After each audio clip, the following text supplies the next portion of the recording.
Bonsoir à toutes et à tous. Bienvenue dans cette conférence, dans ce cycle de conférences consacré à notre exposition à Bras-le-Corps. Mon nom est Jean Dalibard et j'ai été commissaire de cette exposition avec Jérôme Baudry et puis toute l'équipe autour d'Anne Châtelier ici. Et donc aujourd'hui, on a le très grand plaisir d'accueillir Martina Schiavone dans le cadre de ces conférences. Je vais dire quelques mots pour la présenter et puis ensuite c'est elle qui va officier. Martina Schiavone est maîtresse de conférences à l'Université de Lorraine. Elle est membre de l'unité mixte de recherche du CNRS, archive Henri Poincaré, philosophie et recherche sur les sciences et les technologies. C'est bien ça, je ne me suis pas trompé. Donc c'est une historienne des sciences et des techniques avec, je puis dire, une prédilection entre le XVIIIe et puis le XXe siècle. C'est une période assez large qui recoupe d'ailleurs le thème de notre exposition. Et c'est donc tout naturellement vers elle que toute notre équipe s'est tournée quand il s'agit de réaliser le catalogue d'exposition et en particulier de mettre en valeur tout ce qui était instruments scientifiques et puis les fabricants de ces instruments. Et je dois dire que la scénographie qu'on a ensuite adoptée pour cette exposition, après avoir reçu sa contribution, notre scénographie a beaucoup tiré parti de ce que vous avez écrit, Martina. Merci encore. Alors en fait, Martina Schiavone s'intéresse autant aux acteurs de la science qu'aux outils nécessaires à la science. Côté acteur, elle a par exemple été, entre 2016 et 2020, coordinatrice générale d'un projet ANR sur le Bureau des longitudes, sur la période 1795, enfin, la Révolution, jusqu'à 1932, fin de la Troisième République. Du côté des outils de la science, elle travaille notamment, je ne vais pas tout dire, mais sur l'histoire de la mesure et ce que vous appelez la culture de la précision en France. Alors, je ne vais pas non plus citer tous ces travaux publiés, mais je vais juste citer un livre qui a été publié il y a une dizaine d'années, au titre très évocateur, « Itinéraire de la précision ». Je trouve ce titre merveilleux. Il y a un sous-titre, c'est « Géodésien, artilleurs, savants et fabricants d'instruments de précision en France, 1870-1930 ». Et je comprends que ce livre est tiré de votre thèse de doctorat, réalisée quelques années avant, et cette thèse vous avait valu le prix de thèse de l'histoire militaire. C'était le premier prix décerné. Bravo. Et bon, je termine en indiquant simplement que Martina Schiavone est membre de nombreux comités d'organisation ou de pilotage de projets autour de l'histoire des sciences et des techniques, en particulier autour de l'astronomie, de la géodésie ou encore de la géophysique. Voilà. Merci beaucoup. Et puis, pour ceux qui ne l'ont pas, je vous conseille ce catalogue, et en particulier le chapitre écrit par Madame Schiavone.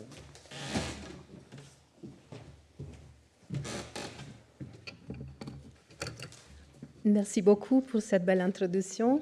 Je suis très heureuse et honorée d'être ici ce soir. Je remercie Jérôme Baudry, qui n'a pas pu être là, et Jean Dalibard pour m'avoir invité à vous présenter aujourd'hui ma contribution au catalogue à Bras-le-Corps, sur une période longue qui, comme vous voyez, couvre le XIXe siècle. N'étant pas parisienne, je tiens à remercier également les personnels du service des archives du Collège de France pour leur précieuse collaboration, et en particulier Madame Châtelier. Plutôt que de lire une quelconque description que je pourrais vous en faire, il vaudrait mieux comprendre ces instruments en les voyant. C'est ainsi qu'en 1766, John Bird répondait aux membres du Board of Longitude qui, après l'avoir récompensé pour la fabrication de son sextant, lui demandait de reproduire par les moyens de l'écriture sa méthode de construction afin d'en publier un ouvrage. À cette époque, Bird était un des plus réputés constructeurs d'instruments d'astronomie londoniens, mais il s'estimait pourtant incapable de transmettre ses savoirs par l'écriture, car il est généralement difficile de traduire les savoirs maîtrisés dans un atelier, y compris par les langages des sciences. Cette phrase me semble importante, car elle explicite en partie la difficulté que nous, les historiens, avons à interpréter les indices et les traces sur la formation qui a lieu dans un atelier, où la patiente mimétique du maître, l'apprentissage d'une discipline du corps et encore la conscience des gestes, ce que nous appelons en histoire un savoir tacite ou manuel, ont un rôle crucial, y compris dans la construction des savoirs scientifiques. L'invisibilité des constructeurs d'instruments, des techniciens, des militaires et encore des femmes en histoire des sciences est aussi la conséquence d'une manière de concevoir la science comme essentiellement théorique et philosophique, et pour laquelle les serviteurs ou travailleurs de la science sont considérés comme banals et sans noblesse. En effet, ils ont été largement invisibles dans les récits officiels et les hagiographies qui se consacrent exclusivement à présenter les découvertes des scientifiques célèbres. Pourtant, les savoirs scientifiques s'appuient sur les créateurs des technologies. Prenons un espace dans les sens géographiques et aussi des lieux de pratique d'expérimentation au XVIIe siècle. Comme vous voyez dans cette image, les exécutants qui opèrent avec les instruments scientifiques sont remplacés par des poutis, car il y a à ces moments une différence des statuts entre le travail manuel versus le travail intellectuel. Dans une seconde illustration du laboratoire de Lavoisier, datant de la fin du XVIIIe, les constructeurs, techniciens et cobayes sont des êtres humains, et non plus des poutis. Et il y a une femme. Ce dessin, d'ailleurs, est de l'amant de Madame Lavoisier. Est-ce que c'est un hasard?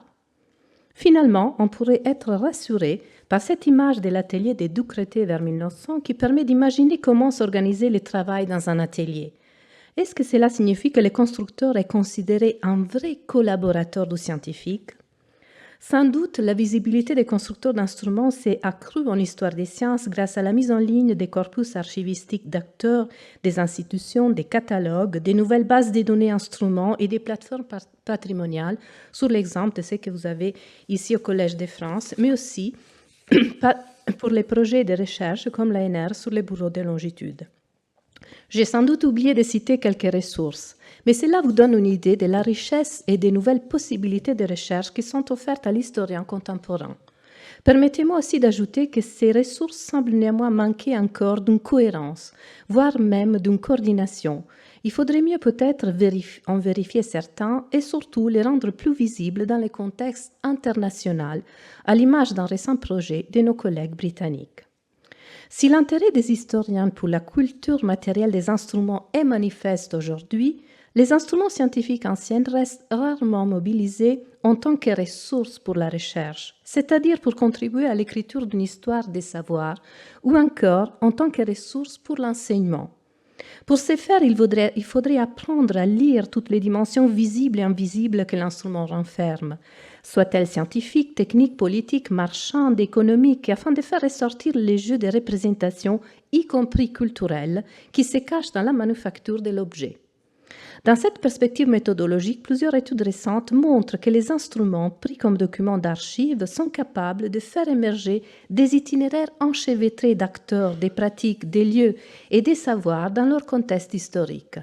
À l'exemple de l'ouvrage en hommage à Paolo Bregni et Denis Baudouin qui vient de sortir.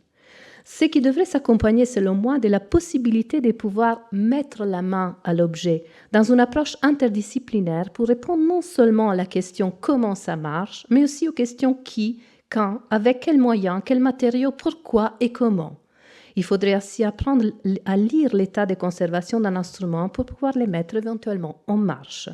Il y a un monde passionnant qui se cache derrière l'instrument, la beauté, les styles propres en fabricant, son réseau de contacts, la circulation de la pièce et aussi la trace de l'articulation des tâches mises en place dans un atelier. En bref, la partie essentielle que tout objet technique renferme est son histoire. Certes, il sera un fragment de l'histoire et des acteurs qui l'ont croisé, et néanmoins un fragment important parce qu'il nous permettra de saisir les connexions complexes entre les laboratoires et l'atelier, entre la production et les commerces, entre la recherche expérimentale et l'enseignement. À travers l'instrument, notre attention est automatiquement consacrée aux collaborateurs essentiels dans la construction des sciences du passé, ce qui permet de rendre audibles les voix de ces praticiens et prêter finalement attention à ce que Stephen Shapin a appelé, je cite, les pratiques d'inclusion et d'exclusion qui font que certains prennent la parole tandis que d'autres la laissent et que certains font tandis que d'autres font faire. Le Collège de France est une des plus anciennes institutions scientifiques installées au cœur de Paris et de ce fait un lieu incontournable d'échange avec les constructeurs d'instruments.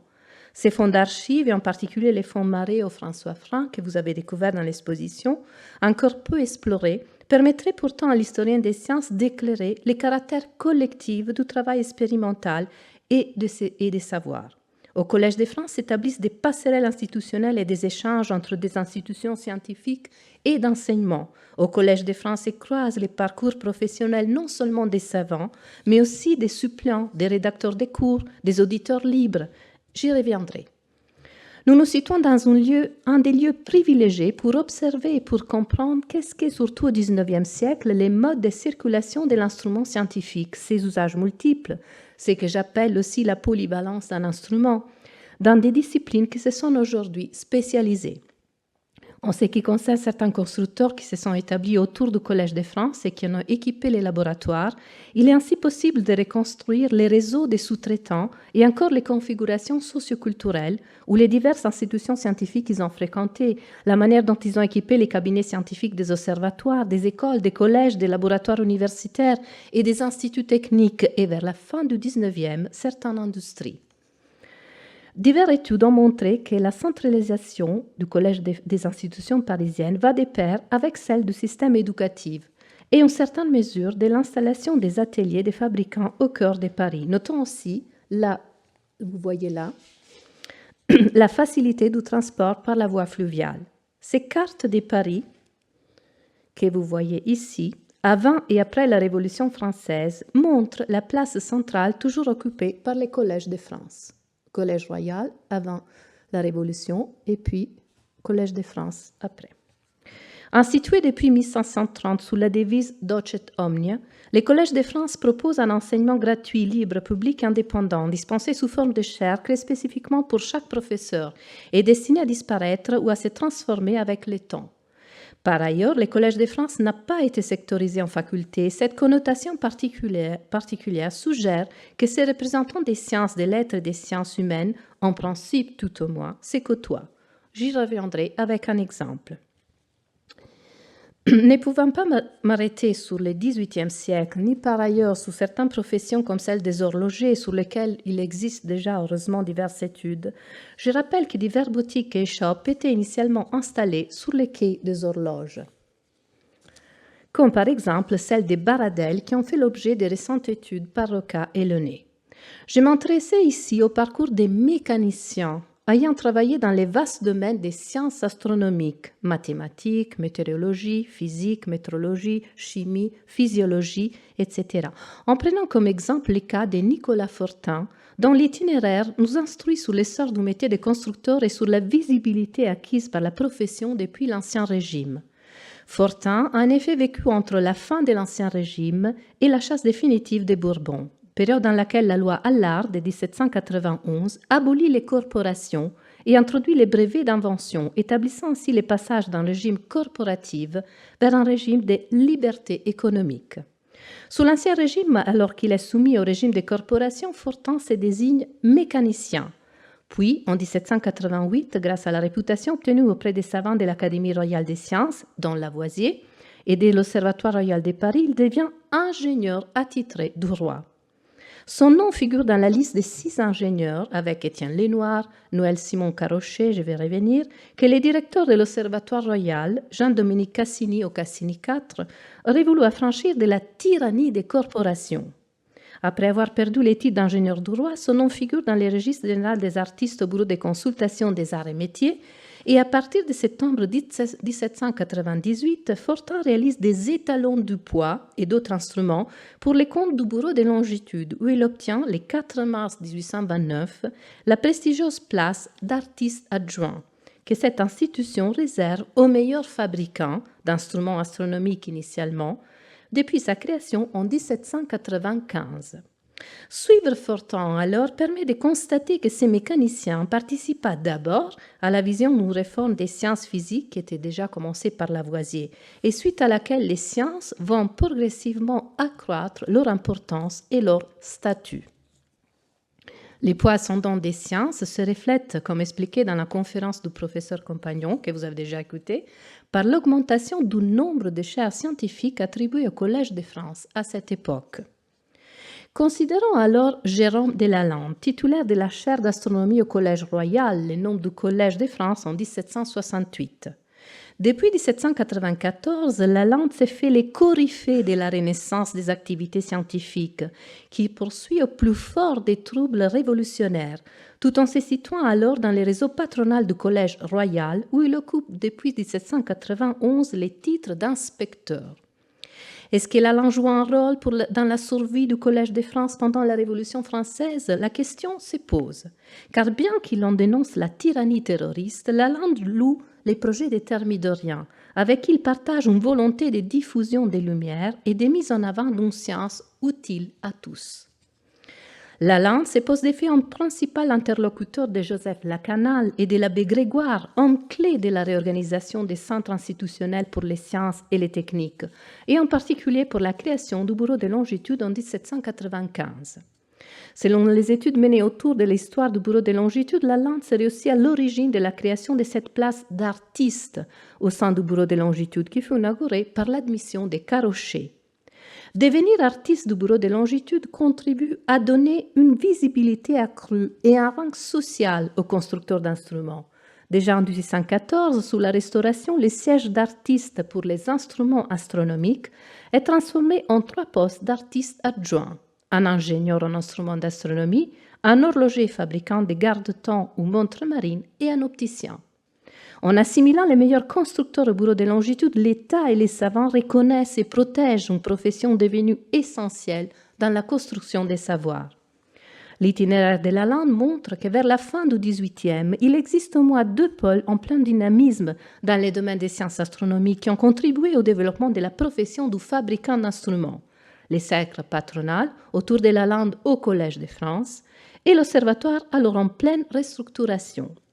Par observatoire, j'entends les bureaux de longitude ou l'assemblée des savants, marins et plus tard artilleurs et fabricants d'instruments qui avaient la charge d'administrer l'Observatoire de Paris et de l'École militaire de 1795 à 1854.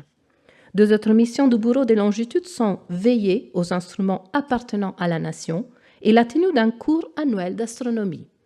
De 1795 à 1812, ces cours d'astronomie est donné par Lalande et puis par Delambre, précisément ici, au Collège de France. Il existe ainsi des passerelles institutionnelles importantes entre ces 2 institutions et dans l'encouragement de la profession des constructeurs d'instruments depuis la fin du XVIIIe siècle. Voici encore une liste des 21 membres artistes ou artistes adjoints du Bureau de longitude depuis 1795 jusqu'à 1946. Comme le dirait le regretté Paolo Breni, on reconnaîtra facilement la crème de la crème, disait-lui, des fabricants parisiens d'instruments. Ces noms illustrent l'évolution dans la profession des constructeurs. Si les premiers sont autodidactes, sous l'exemple des Fortin, mais aussi de Gambé, entre 1897 et 1922, 3 artistes se sont formés à l'école polytechnique. Jules Carpentier, sur lequel je reviendrai, Amédée Jobin et Louis Eugène Joly. Vers la fin du 19e et le début du 20e, ces artistes se font appeler ingénieurs constructeurs ou encore fabricants d'instruments de précision. Et ensuite, la place est supprimée en 1946. J'y reviendrai plus loin. Les catalogues constituent pour l'historien une source essentielle pour reconstruire l'itinéraire des constructeurs et des instruments. Néanmoins, la pratique de publier un catalogue semble s'instaurer après la Révolution, et en tout cas, elle ne concerne pas tous les constructeurs. Fortin, par exemple, ne publie rien. Pendant la Révolution, la création des écoles centrales initiée par les comités d'instruction publique va imposer un cabinet de physique et un laboratoire de chimie. Cependant, selon les spécialistes, cela ne se traduit pas encore par un développement du marché pour les constructeurs. En revanche, sous la Restauration, la circulaire de 1821 du Conseil royal de l'instruction publique énumère les noms des appareils recommandés, leur prix approximatif ainsi que les noms de leurs constructeurs. La même circulaire incite à publier un catalogue et donne des indices sur les modes d'emploi possibles des cabinets scientifiques des collèges et lycées, en précisant qu'on devra traiter directement pour chaque objet avec les fabricants. Sont ainsi explicités les noms des Fortin, Henri Prudence Gambé, connu pour ses instruments de géodésie et d'optique, Noël-Jean Le Rébourg, réputé opticien, Étienne Lenoir, constructeur du fameux cercle répétiteur de Borda, Abraham-Louis Breguet, précieux horloger, et surtout Pixie et Soleil. Jean-Baptiste Soleil, au Soleil Père, est par exemple connu pour son polarimètre dans lequel il utilise des doubles plaques de quartz pour mesurer des petits angles de rotation d'un faisceau polarisé de lumière, qui serviront en médecine, comme on les verra plus loin. Sur le développement des catalogues, il est alors intéressant de s'arrêter un moment sur le parcours de Jules Salleron, À 11 ans, il est apprenti chez Lerbourg et Secrétin et suit parallèlement les cours de Victor Regnault au Collège de France. En 1855, Saléron présente un alambic pour déterminer les degrés d'alcool à l'exposition de Paris, qui est récompensé et adopté par les ministères des Finances et même en Europe. Selon Brenny, il aurait reçu commande d'environ 1500 exemplaires seulement en 1855. Saléron fonde ainsi sa propre entreprise et participe à diverses expositions internationales. Il explique être obligé d'échanger des catalogues, comme vous le lisez. Ces publications m'ont paru très insuffisantes et j'ai pensé qu'il serait utile de donner un catalogue contenant une courte description de chaque instrument, de la disposition et du jeu de ses pièces, des détails de sa construction, de la manière de le faire fonctionner et présentant surtout une énumération impartiale de ses avantages et inconvénients. En un mot, un catalogue explicatif. Les catalogues gravés avec soin deviennent ainsi de vrais traités.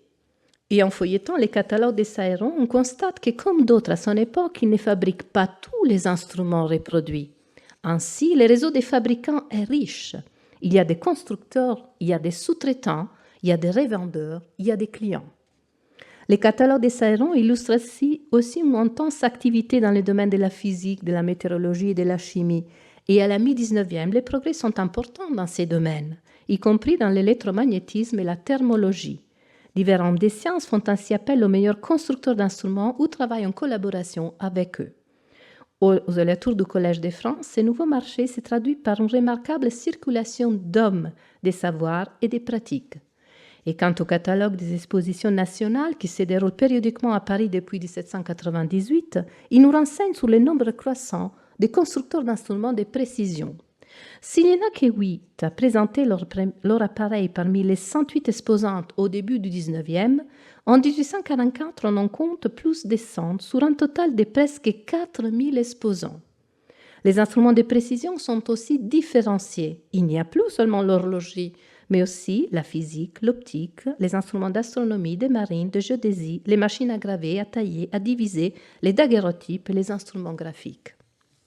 Imaginons maintenant d'ouvrir la porte d'un atelier spécialisé dans la fabrication du verre ou verre optique, comme celui de Chevalier avec 2 L, l'ingénieur, et de la dynastie Chevalier avec une seule L. Jusqu'à la mi-19e, on trouvera que les ouvriers travaillaient avec un matériel simple, à l'exemple de ces souffleurs de verre, qui utilisent une lampe à alcool ou à gaz, une soufflerie, ainsi que des simples outils comme des pinces et des ciseaux, comme vous le voyez. Il peut fournir néanmoins des tubes dont la tuyauterie est parfois très complexe pour la construction des baromètres, thermomètres ou encore certaines pompes à mercure. Dans cette reproduction de l'atelier de Chevalier avec une aile, à la cour des Fontaines, qui était visible ouvert au public de 3 à 6 heures, nous entrons dans les lieux de travail de verre des lunettes. Selon Arthur Chevalier, fils de Charles et appartenant à la dynastie Chevalier, que Brenny a bien étudié, les verres destinés au télescope et aux grands instruments proviennent des verreries spéciales, dites verres optiques, sous forme de disques de différents diamètres et d'épaisseurs variées, qu'emploie du crown glass, un verre blanc de belle qualité, ou du flint glass, utilisé pour les verres des télescopes et microscopes. Les dimensions de ces verres peuvent varier de 40-60 cm jusqu'à 1 mètre. Les verres sont d'abord dégrossis, puis travaillés et polis singulièrement avec des simples tours à axe vertical actionnés avec une manivelle. Des machines actionnées par des moteurs à eau à vapeur capables de travailler plusieurs lentilles en même temps sont parfois utilisées vers 1850, mais elles servent surtout à la production d'optiques de bon marché, comme les lunettes, les jumelles de théâtre, etc. Tandis que pour les instruments de laboratoire et de précision, on préfère travailler pièce par pièce au tour manuel. Pour acquérir ce savoir-faire tacite près d'une formation rudimentaire, un garçon apprenti demeure généralement dans un atelier pendant plusieurs années. S'il est doué et brillant, et s'il a un peu d'argent comme Saléron, il ouvre son propre atelier, après avoir collaboré et s'être fréquemment associé au maître auquel il succède.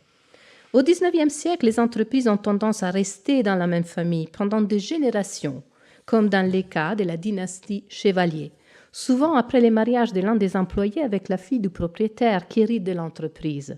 C'est le cas par exemple des Dubosc qui épouse Rosalie Jeanne Joséphine, fille de Soleil. C'est aussi le cas du foyer de Nicolas Fortin et dont vous lisez ici une nécrologie de Daniel Grand de 1908. Après avoir été apprenti de Fortin, Henri-Ernest Hermann épouse l'une de ses deux filles. Il reprend ainsi l'atelier à la mort de son beau-père en 1831, mais meurt une dizaine d'années après, alors que ses fils, Louis-Adolphe, Ernest, Innocent et Émile, sont trop jeunes. La phrase que vous voyez en surligné indique que les femmes du foyer jouèrent les lieux d'intendance à l'atelier. En croisant avec les procès-verbaux du Bureau des longitudes, on constate qu'elles ont pris en charge la gestion de certaines affaires en lien avec l'activité pratique des Fortin, avec la possibilité de décider par elles-mêmes en ayant la responsabilité de l'atelier en absence du maître. Ainsi, une fille de Fortin réalisait, ce qui est confirmé aussi par Wolff, l'étalonnage de tous les poids provisoires du kilo et talon. On pourrait aussi citer Madame Gambet, qui reprit l'atelier du défunt mari en 1847 et présenta elle-même des instruments à l'exposition nationale de 1855. La Great Exhibition of the Work of Industry of All Nations de Londres en 1851 marque un tournant important dans la fabrication française d'instruments. C'est le début de ce qu'on appelle l'âge d'or des fabrications françaises. Certes, la Grande-Bretagne conserve sa leadership dans diverses sections des instruments de philosophie naturelle, désormais appelés instruments scientifiques. Mais les jurys et les visiteurs sont surpris par la qualité des produits français, et en particulier par les instruments d'optique et de physique, les balances et les appareils de chimie et de météorologie, dont vous voyez ici dans une photo des Ferrier, là, 3 exemplaires d'instruments exposés, une pomme pneumatique, un microscope de projection avec lampe à arc et une balance automatique présentée par Louis-Joseph Deleuil. Ce fabricant, Deleuil, est originaire d'Aix-en-Provence. Il n'est pas le seul à remonter dans les capitales pour y faire fortune.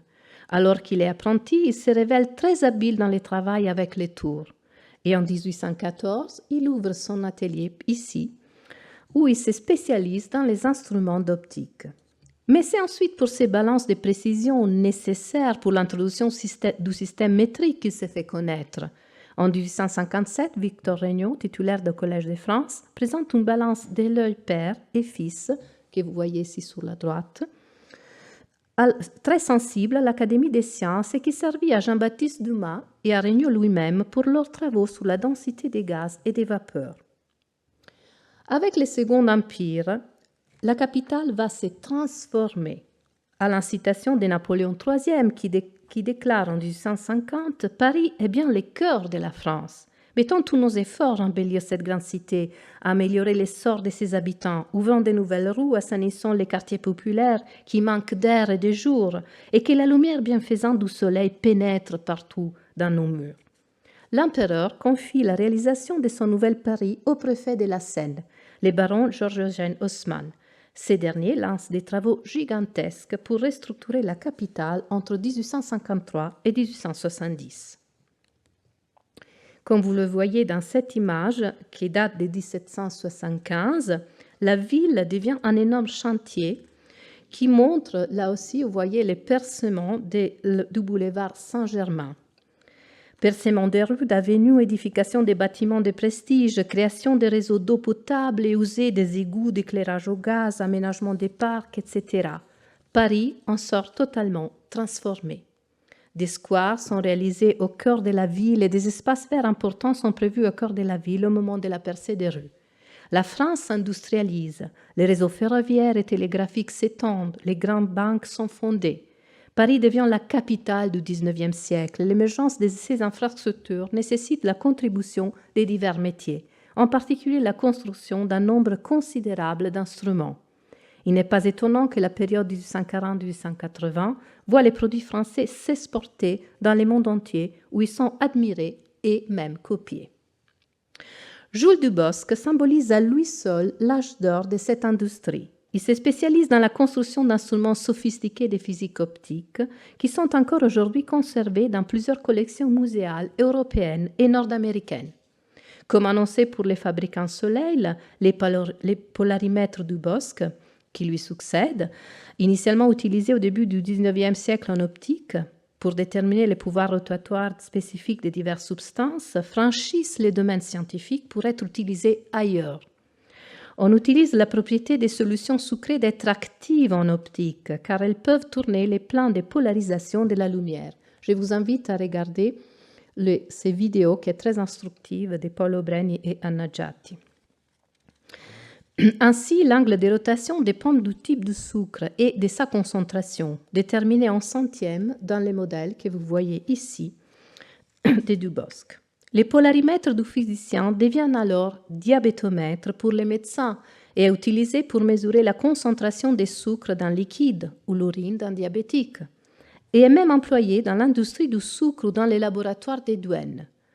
Il ne faut pas oublier que ces instruments connaissent un grand succès entre 1833 et 1864 en relation au développement de l'industrie du sucre des betteraves qui se développe dans le Nord. On voit en tout cas que l'instrument scientifique circule et a un usage polyvalent, conçu pour une application spécifique où il peut ne pas connaître un grand succès. Il franchit ensuite un autre espace social, soit-il scientifique, militaire, industriel ou public. Au XIXe siècle, le progrès scientifique paraît sans fin, bénéfique et permettant d'obtenir la maîtrise absolue de la nature. La lumière électrique, la galvanoplastie ou encore la photographie suscitent la curiosité et l'émerveillement du public. La technique est partout et promet le bonheur à l'instar de la machine à vapeur et du train qui rejoint les villages les plus éloignés. Les nouveautés techniques franchissent aussi les seuils de l'espace domestique. Thermomètres, baromètres, pendules, lanternes magiques, modèles de machines à vapeur, télégraphes jouets, des kaléidoscopes, etc. Ou encore, comme vous voyez dans cette image, des stéréoscopes photographiques qui permettent de restituer sur des images planes les reliefs. Ainsi, parallèlement au marché destiné aux sciences, il ne faut pas oublier qu'il existe toujours un autre marché dans lequel l'esthétique et le luxe jouèrent leur rôle. À l'exemple des 7 rares pendules de précision, sur la droite, offertes en 1876 par l'horloger et physicien Louis-Clément François Breguet au bureau des longitudes et que Baldi et Senning ont identifié dans l'ouvrage Les bureaux des longitudes en société. Sur la gauche, vous voyez un curieux baromètre que j'ai repéré chez un opticien de Nancy et qui date du début de 1900. Penser les instruments dans une configuration d'usage permet de prendre en compte l'espace des événements scientifiques comme sur la gauche, en haut, les conférences destinées au grand public au Conservatoire des Arts et Métiers en 1847. Notez la présence des femmes. Que ce soit pour curiosité ou pour envie d'apprendre, les auditeurs libres remplissent les salles pour s'émerveiller avec les effets des grandes découvertes scientifiques. La visibilité des sciences dans la société s'agrandit aussi grâce à les sociétés savantes. Sur la droite, vous voyez ici les menus du dîner en honneur des marées organisés par la société Scientia et au centre, ici, une démonstration que le physicien serbe Nikola Tesla fait devant la Société de physique et la Société internationale des électriciens en 1892. Les succès remportés par les dernières découvertes de la physique, comme les courants électriques, les décharges dans les vides, la spectroscopie ou les phénomènes de polarisation, tiennent en grande partie à la collaboration des savants illustres avec les constructeurs d'instruments. Prenons ici Heinrich Daniel Ruhmkorff. Son nom est associé à la bobine d'induction qui, comme son nom l'indique, a la forme d'une bobine de fil. Originaire d'Hambourg, Ruhmkorff s'établit en France d'abord chez l'opticien Chevalier et il étudie ensuite les effets magnéto-optiques de Faraday en s'engageant dans ce que Breni a défini la saga des bobines d'induction. En 1842 à Paris, beaucoup s'intéressent à ces objets après avoir lu les notes du cours données par Félix Savard au Collège de France et qui ont été rédigées par le physicien Antoine Philibert Masson. C'est avec Masson que Louis-François Clément Breguet, le père d'Antoine dont je vous parlerai plus loin, fabrique une bobine qui le rendit célèbre. En effet, la bobine d'induction est assez répandue dans les ateliers vers 1850 car elle est utilisée dans une grande variété d'expériences. Charger les batteries des bouteilles de Leyde, illuminer les tubes de Gessler, produire des étincelles, et là vous voyez l'exemple, la longueur courte en fait, seulement 5 mm d'une étincelle, et des décharges à basse pression qu'on observe ensuite avec la spectroscopie. Il en existe de tous les formats, y compris des modèles portatifs qui sont très utilisés dans les mines et par les armées. Ruhmkorff a amélioré la bobine d'induction en ajoutant une base en bois et en perfectionnant les interrupteurs à mercure sous la suggestion de Léon Foucault. Il a surtout augmenté leur puissance qui se mesure par la longueur des étincelles produites. En 1860, on en produit jusqu'à 40 cm. D'autres modèles améliorés de la bobine ont aussi servi pour les expériences d'Erich Hersch en 1888 sur les ondes électromagnétiques. Comme l'écrira encore en 1976 le prix Nobel Emilio Segre, la bobine de Ruhmkorff fut, je cite, un des plus importants instruments des laboratoires. La longueur de ces étincelles indiquait les rangs du laboratoire, comme peut-être aujourd'hui l'énergie des accélérateurs de particules. Fin de citation. Mais si la bobine de Ruhmkorff constitue de fait un équipement essentiel pour tout laboratoire entre 1850 et 1920, son fabricant meurt en pauvreté. Entre 1839 et 1850, sa maison était installée au 6 rue des Orfèvres, puis au 15 rue des Maçons-Sorbonne, voilà, devenu en 1870 rue Champollion, avant d'être racheté en 1878 par Jules Carpentier. Le parcours des Carpentier nous illustre alors l'ultérieure évolution du statut social du constructeur d'instruments. Quand Carpentier reprend l'atelier Ruhmkorff, il a déjà une excellente formation. Polytechnicien, il a d'abord intégré la manufacture des tabacs de l'État, où il démissionne en 1876 après avoir obtenu le titre d'ingénieur. Il est alors attaché au service des matériaux à la compagnie du chemin de fer Paris-Lyon-Méditerranée, où il apprend à travailler dans un atelier de machines et développe un goût pour la mécanique de précision. Carpentier a compris tout l'intérêt de reprendre l'atelier Ruhmkorff, obtenu selon ses mots, je cite, pour une somme dérisoire, mais on ne connaît pas laquelle. Il va aussitôt se distinguer de son prédécesseur en choisissant les noms, comme vous le voyez ici, Atelier Ruhmkorff, Jules Carpentier, ingénieur-constructeur.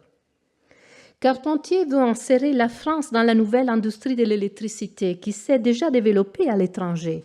Vous voyez les stands qu'il a présentés ici à l'exposition de l'électricité en 1881, notamment en Grande-Bretagne, donc développé avec les standards électriques définis par Lord Kelvin, mais aussi en Allemagne avec les frères Siemens.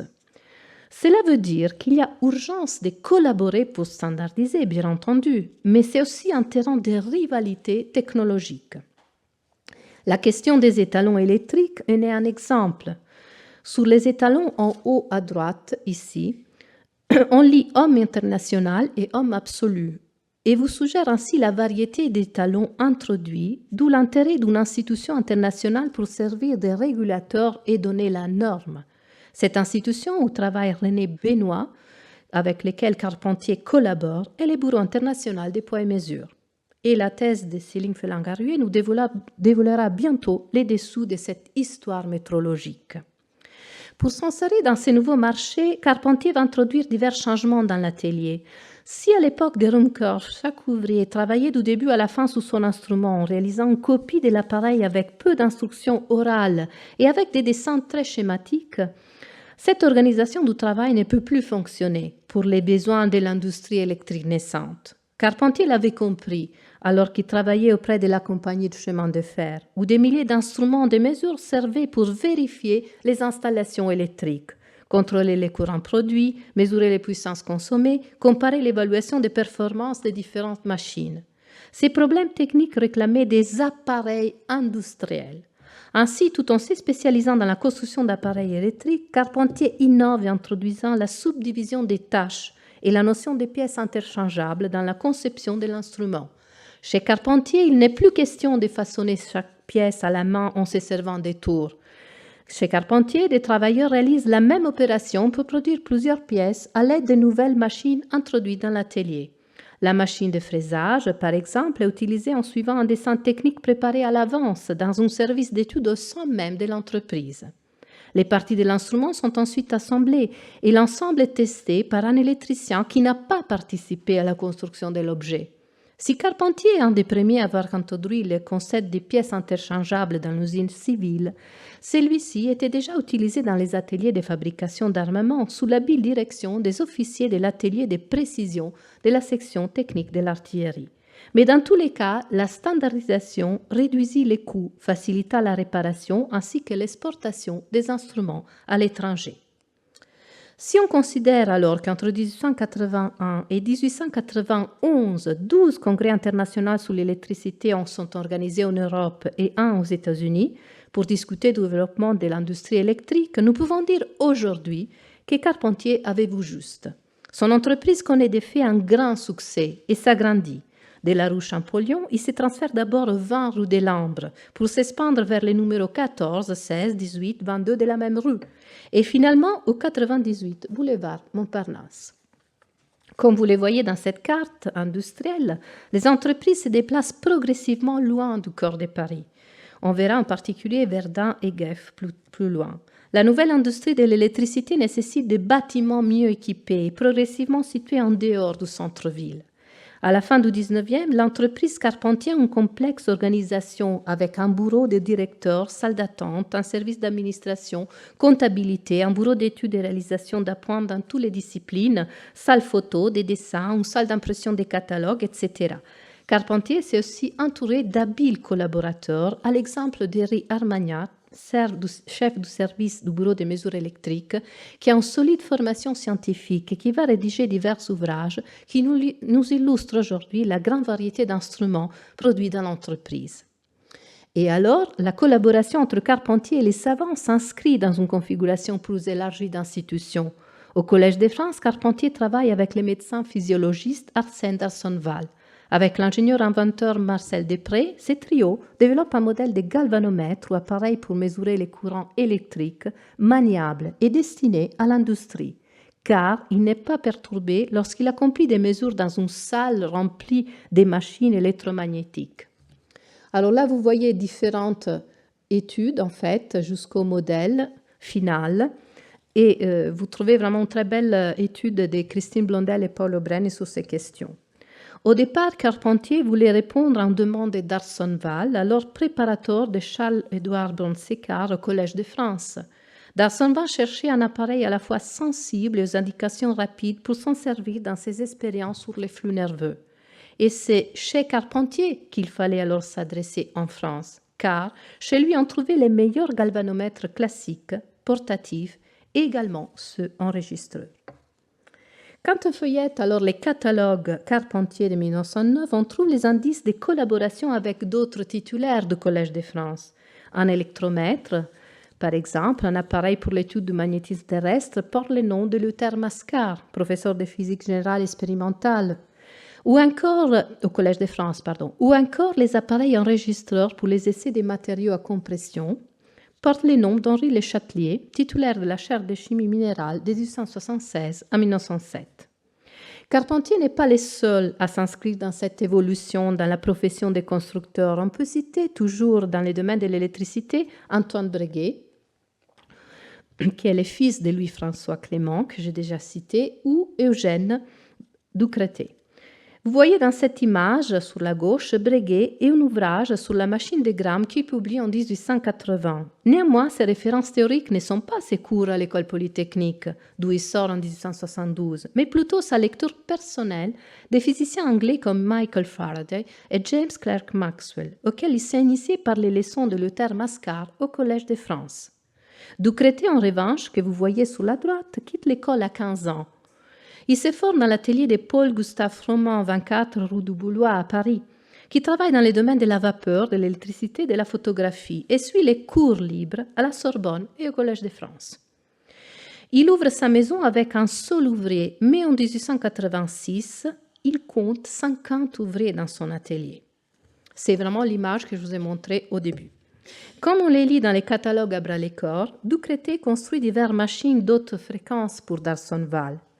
Ces trois parcours de Carpentier, Breguet et Ducretet ont des éléments en commun. Ils travaillent dans les domaines de l'électricité, bien entendu, mais leur visibilité au sein de la société s'agrandit. On les retrouve ainsi au sein des sociétés savantes, comme la Société d'encouragement pour l'industrie nationale ou encore la Société française de physique, dont les réunions étaient, selon le physicien Alfred Cornu, une véritable direction scientifique pour l'industrie des instruments de précision. À la fin du 19e, les constructeurs ont donc une vie publique importante. Carpentier fait figure de réussite dans les milieux savants, car il est un des rares constructeurs à être élu à l'Académie des sciences en tant qu'académicien libre en 1907, alors qu'il est membre du bureau de longitude depuis 1897. Pour souligner alors l'importance du réseau qui s'est mis en place autour du Collège de France, je prendrai comme exemple les chronographes enregistreurs et les domaines de l'acoustique physique. Un des pionniers de ces études acoustiques au début du XIXe était Félix Savart. Ces cours sont suivis par un grand nombre d'auditeurs libres, dont certains, comme vous pouvez les lire dans ces documents numérisés du site Salamandre du Collège de France. Beaucoup venaient des provinces et même de l'étranger. Parmi eux, il y a des fabricants d'instruments, dont Albert Marlois, dont vous voyez ici le catalogue, qui fut d'abord assistant de Savart avant de devenir un des plus réputés fabricants d'instruments acoustiques. Son atelier était d'abord au 8 rue de la Harpe, à quelques pas du Collège de France, puis en 1945, il se transfère à quelques pas du Panthéon. Marlois construit divers appareils pour Savart et vers 1855, il se retire et ses utiles et équipements sont achetés alors par Marc Sécrétan. Après avoir réalisé des études dans le domaine des sciences astronomiques à Lausanne, Sécrétan s'était associé en 1945 avec le constructeur parisien Nicolas Lerebourg et on avait racheté la maison. La maison Lerebourg et Sécrétan, dont vous voyez ici des catalogues, et ouf, Saléron, si vous vous rappelez, avait fait son apprentissage, était réputé pour ses instruments astronomiques et d'optique et a fait cesser la dépendance de la France de l'étranger dans la production des lentilles achromatiques. La maison Lerebourg et Sécrétan était réputée pour ses instruments d'optique, de physique, d'astronomie et de marine, mais également pour ses chronographes imprimants, dont vous avez des exemplaires dans les catalogues à l'exposition à Bras-les-Corps.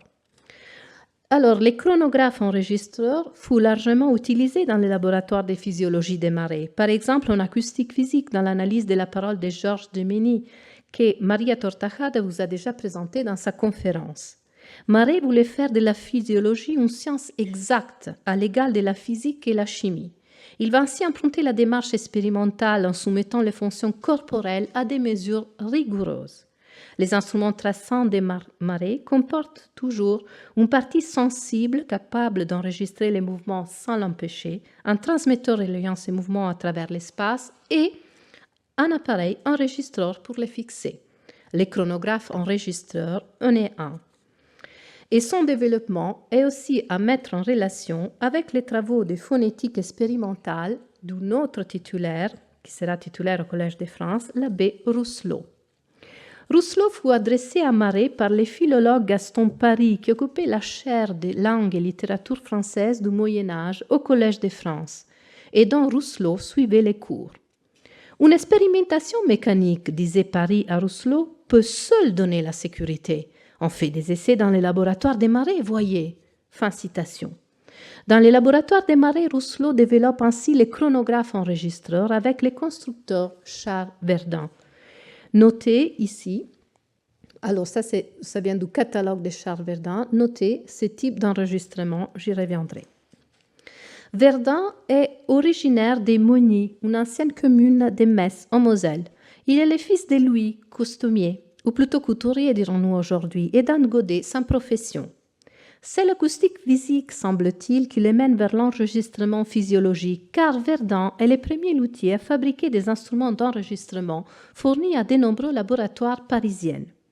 Sur la gauche, vous lisez qu'en 1875, Verdun se définit constructeur d'instruments de précision.